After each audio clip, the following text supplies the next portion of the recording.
Dead Island has some interesting areas. On one hand, you have beautiful maps that are easy to traverse and fun to explore. And on the other hand, you have disgusting maps with terrible quests and terrible layouts that makes you want to quit the game. And today we'll be looking at both Dead Island and Dead Island Riptide.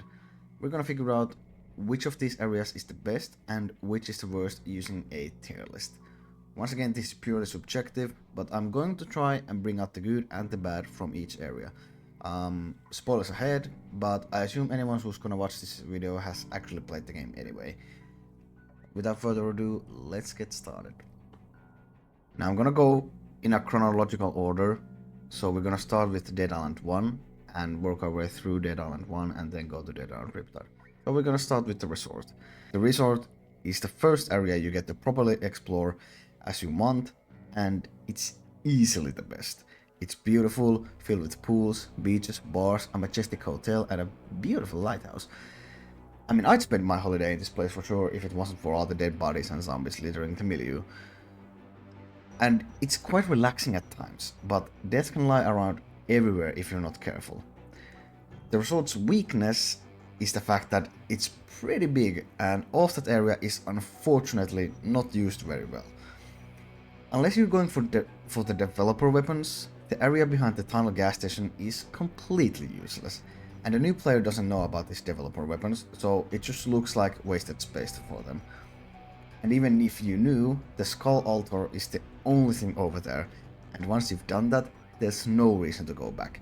Same can be said about most of the Diamond Bungalows area, which is the bungalow district where Svetlana is located. Other than the bungalow where she and a few other survivors are, there's no reason to be anywhere else in this area really. There's one guy you can save from zombies further south, and he gives you a key to his house with some very mediocre loot. Now, unlike the rocky area behind the tunnel gas station, at least the Diamond Bungalows have some collectible ID cards, but unfortunately as a collectible the ID cards are pretty bad, because they don't give you any insight of whose ID card it was. I mean, it just lets you know that you picked one up. Cool, but it's just like the rest of them. Regardless of these issues, the resort is the best area in the game. Hands down. Most of the quests are fun, easy, and not too frustrating, because the area is so easy to traverse regardless of if you had a car or not. Whenever I play this game, this is the area I spent the most time on. S tier area. Simple as that. What a great start we're having here. The city of Moresby is far from what the resort is. While the resort is beautiful, bright, and easy to traverse, excuse my horrible language again, Moresby is littered with zombies, trash, and broken vehicles. You went into the city for supplies, but it quickly becomes apparent that the people over there are also struggling very hard. And when you look around the city, it's no surprise really. A lot of places are blocked and traveling by car is almost impossible. Now you can drive from the pump station all the way to the church, but you might crash a few times. Might, you know. Occasionally it can also rain in Moresby, which is very cool, so it has a different weather pattern. And it becomes darker, making it look worse than it already did.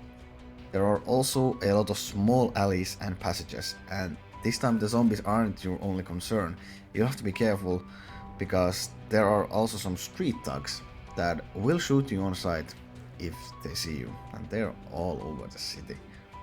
Moresby is not on par with the resort, but I do still think that it's a great area. The mood is different, and you do not feel the beauty of the resort anymore, at all. Like the resort, the Moresby city is also huge, but unlike the resort, it's used much better. Now, granted there are more quests, so it does make sense.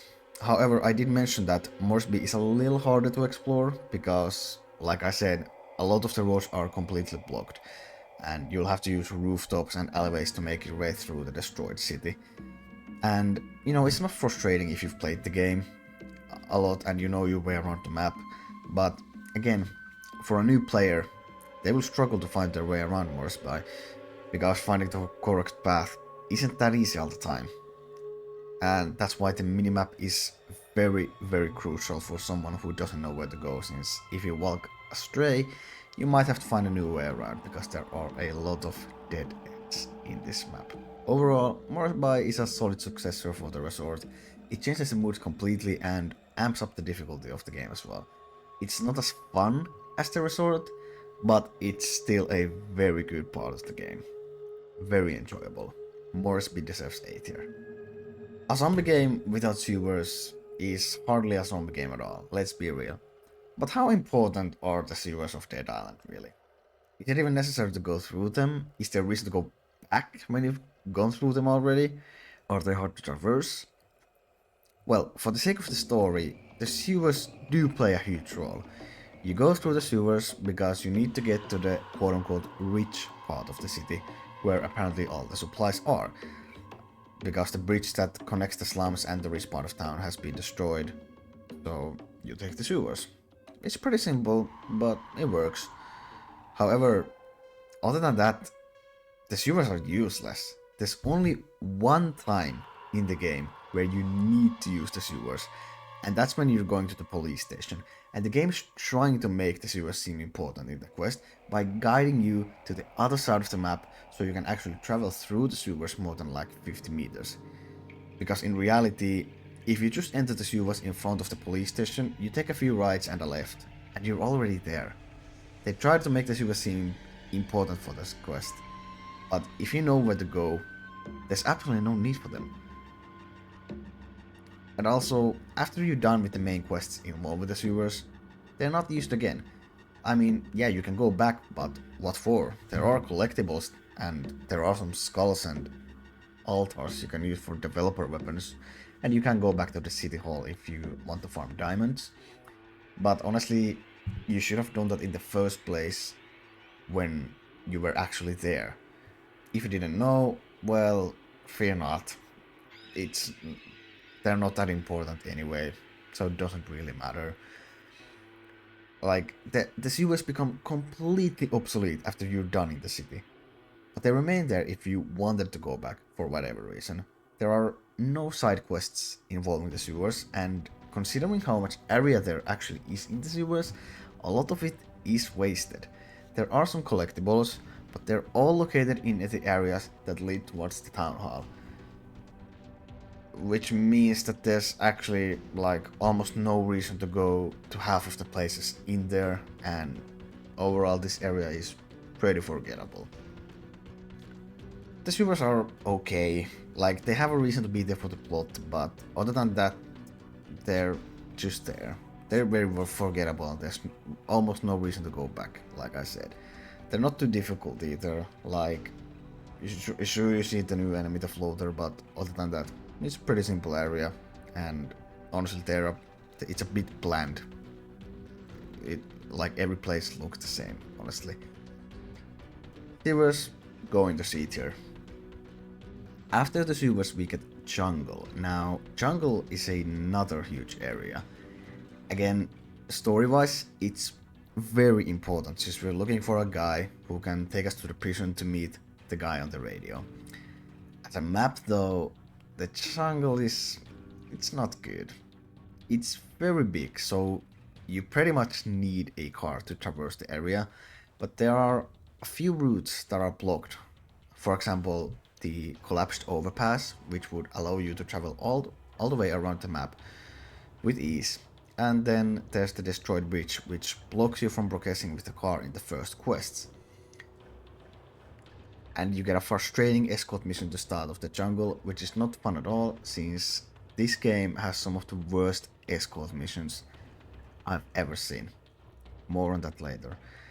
There are some limitations to the jungle in the beginning as well. You need to complete the first quest for Matutero if you want a shopkeeper in the river village, which is the main hub you'll be staying at, and the gate for the car is blocked until you're about to finish that quest. Now I can allow this because the first quest is really easy, but it does take some points away because you don't get to instantly go all the way around the map with ease. Now, the biggest problem the jungle has are the main quests. You get into the village, get back some guns, kill the bad guy, and boom, you're out of there. It's really that quick. Now, granted, killing the bad guy, Afran, is a bit of a hassle because it is a longer mission, but seriously, 2 quests and you're done. That's it. And the worst part is that the next area you get into is even worse. The jungle is like on its own, it's fine, but for the sake of the story, it seems like a waste of space. The jungle shines in side quests though, because first of all, there are a lot of them, and most of them are fun to do. And the village you stay in has a lot of quests, and the overpass camp on the other side of the map has even more. And there are also a few scattered around the jungle, but those are pretty simple and quick. Now, like I said, most of the side quests are fine and fun to play, because they include some interesting lore. For example, the plane you saw at the beginning of the game is found in the jungle. The radio recording for Nick tells you interesting lore about what's happening around the island. The Russian bunker gives you an insight to what happened to Nikolai and his buddies. These small details, while they're not important for the main story, are interesting, and I wish they would have found a way to at least include the plane in the main story, because it seems like such a huge event, but only a few people care about it, which is strange.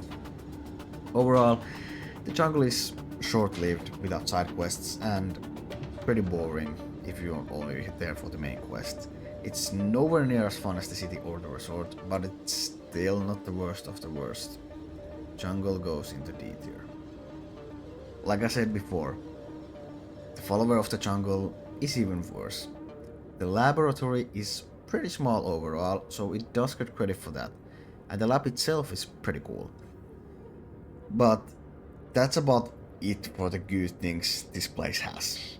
Now, we do get interesting lore from the head honcho of the lab, but the way the main story progresses here fucking sucks.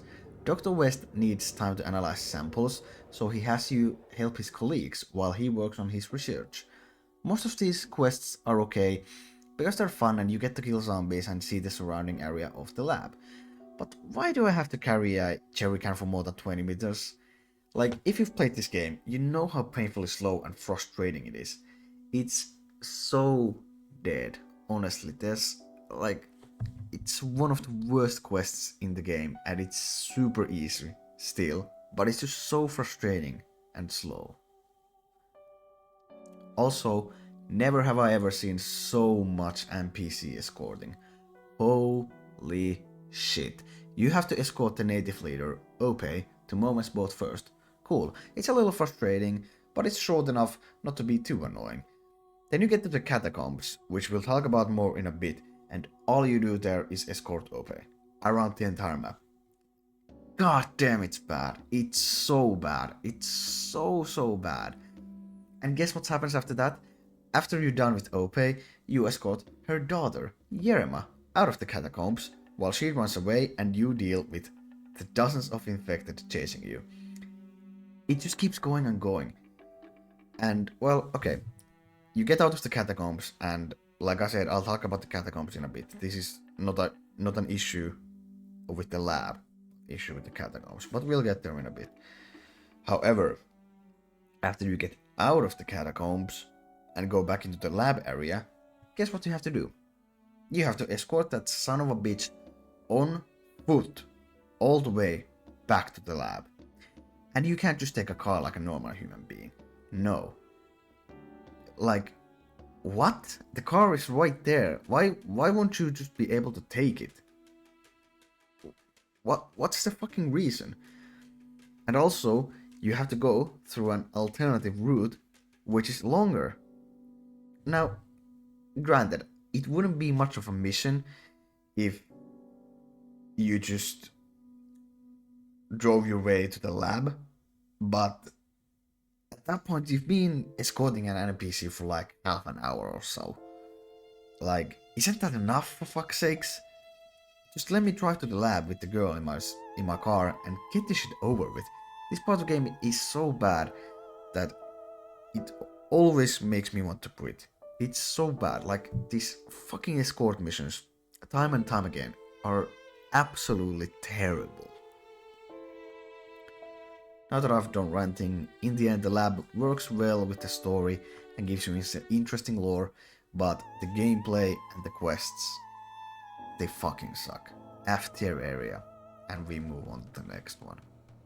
Now I'm gonna try and keep this short because I pretty much slandered the catacombs already. And I wasn't even sure if I was gonna include this area because it's a one-time travel, but it does have its own map, so we'll roll with it. But however, like I said, all you do here is escort, and it sucks. It's so bad. Like I said before, there's no need for me to even talk about it anymore. And honestly, there's no difference between this place and the jungle. Like, you could slap this area in the middle of the jungle and you couldn't tell it's a native village or whatever. It's so bad, it's so boring. This place has nothing going on for it. Like, if there would be at least like some different quests, side quests or main quests, but something else than the fucking escort quests, it might have been at least okay. But no, it sucks. It just fucking sucks. There's nothing else going on for it. We have another servant for after here. The last place of the first game, the prison. Now, I've heard before that people don't like this place, but honestly, I fuck with it. It doesn't have a map, so it's a little hard to know where to go at times, but the layout is pretty simple and most areas are blocked off until you have to go there for a quest. Now, the thing about the prison for me is the atmosphere. You're here to meet a guy who is apparently a colonel of the army, but you're stuck with some prisoners here. Now, you can't even trust anyone outside of the prison, like in the city or the resort. So, how could you be able to trust these fucking guys? And honestly, I was expecting some sort of fight against them at some point of the story, but unfortunately, it never happened, which sucks because I feel like it would have been pretty fun. But regardless, the prison doesn't have a lot of side quests, nor does it have a lot of main quests. It's pretty short in terms of the quests. But I'm fine with it, because the side quests you have there are fun and they have good rewards. And the same goes for the main quests. You're at the end of the game, so they give you some pretty nice weapons to use, which is very nice. Now you mostly run errands for the prisoners until the voice stops you and tells you to head up to him. You get gassed and you realize you've been bamboozled. You head up to the roof and finish the final boss, which is a bit underwhelming, I won't lie. It's basically like killing any other enemy, but more health. Of course the final boss is more dangerous, but it's nothing crazy. There are no weak spots, no special attacks, nothing. You just kill him, and that's it. I'm gonna be honest, I find it a little hard to describe the prison, but like I said, I do enjoy it. I think it's a good place to finish the game, and getting there feels like an accomplishment because you've been looking for this guy on the radio for the whole game. It has fun quests with good rewards, and overall, the ending to the game is satisfying enough for me. Prison deserves B tier. We're moving on to Dead Island Riptide, and I'm going to start off by saying that most areas in Riptide are inferior to the original. Comparing the flooded jungle to the resort is like night and day. Flooded jungle is far worse. It's very annoying to traverse. The newly introduced boats are cool, but driving them sucks because without boost they are very slow and walking in the water is even slower. Since a lot of the jungle is flooded, traveling around is very painful most of the time. Driving is okay, and you can drive from Paradise Survival Camp all the way to Kessler's place, but there's only one route you can really take with the car, so it's pretty one-dimensional. The flooded jungle has some interesting locations though, which I do like. I like the different villages it has, Kessler's compound, Santa Maria mission. There's a lot of diversity here, which somewhat makes up for the poor layout. There are also quite a few quests in the jungle, but since you have to work around the water, some of them absolutely suck. And it's not the quest's fault on their own, it's more that the map's layout is just very poor. I also need to point out the major mistake in terms of the story. So here's the thing. Our characters are, once again, trying to reach the city, but apparently the road over there is flooded, so we need a boat. Makes sense? Yeah, it makes sense. It sounds like a logical thing to look for, right? The road is flooded, so you need a boat to get around it. Wrong. It doesn't make any sense. Because you can literally drive all the way up the road that leads right to Henderson, which is the place you need to go for with the boat because the road is quote unquote flooded. It's not flooded at all. So the quest for the boat is literally worthless. Like, I get that they wanted you to use the new thing, but at least make it so that you actually have to use it. Like, it's stupid. You literally, like, there's no reason to get the boat here. It makes no sense at all. But let's just sweep that aside. Overall, the jungle it's decent for starting place, but like I said, it doesn't compare to the resort at all, and it's frustrating to traverse. Most of the quests are pretty good though, so I'd say the Florida jungle deserves a C tier. Comparing the Japanese tunnels to the sewers is not fair at all, because the Japanese tunnels are way cooler than the sewers. There's some nice lore tied to this place, and it explains why those chemicals are down in the tunnels, spilled all over the place. There's also as Sam B says, it's a super cool area, and it's actually super dark, which I like because it gives you an opportunity to actually use flares, which is a new item in Dead on Riptide. There's also a side quest for the tunnel, which is something that the sewers doesn't have. Now, once again, once you've gone through the tunnels and you've done the side quest, there's not really any reason to go back unless you're going for collectibles. So it has a bit of the same problems as the sewers, but it's way more interesting. And like the sewers, the tunnels are an important part of the story. It explains why Wayne mutates horribly, it explains why your character is feeling the fury, and also it serves as a way to the city. I'm gonna say tunnels are B tier, since for the time they're there, they managed to be an upgrade from the bland sewers of the first game. The ferry station is a pretty small area and it doesn't have a lot of quests, but it does give you your first encounter with a wrestler in the shape of Wayne. You get by pretty quickly and there's not much to do, but it is a fun location including warehouses, a beach, the ferry station itself, and a car on top of a sign. Well, like I said, there's not so much going on here, but I'll tell you, that is something. And you can come back later for one side quest, but other than that, there's nothing here. Regardless, it works as a checkpoint after the tunnels before Henderson, and you get to meet Marvin, who is a great guy. I'd say ferry station goes into C tier. The city of Henderson is a tad bit different from Moresby. Where Moresby is littered and hard to traverse, Henderson is surprisingly clean and doesn't have many blocked routes. You can travel pretty much freely all around the city without having to worry about running into a dead end. There are also no cars in Henderson, and it doesn't need any, since it's much smaller and you wouldn't really be able to drive around the city anyway, since most of the roads are narrow and clearly designed for walking. Now, the problem with Henderson, well, since it's smaller than Moresby and doesn't have any vehicles, it gets quite boring, honestly. Like, it has some cool areas like the military base, the cinema, quarantine zone, and the fort, but walking all over the city gets bland. Where Moresby is dangerous and unpredictable, Henderson is rather empty and quiet, which is fine, but this is the last big area of the game, so I feel like they should have made the place a bit more difficult. Henderson does have really good quests though, and working for Cecil, who's in charge of the makeshift hospital, feels purposeful. It's optional to help him and the other survivors there, but helping them feels like a part of the story. It doesn't have any significance towards the lore, but something about it makes me feel like it's a part of the story. The main quests are also fun, but I do feel like there isn't enough of them.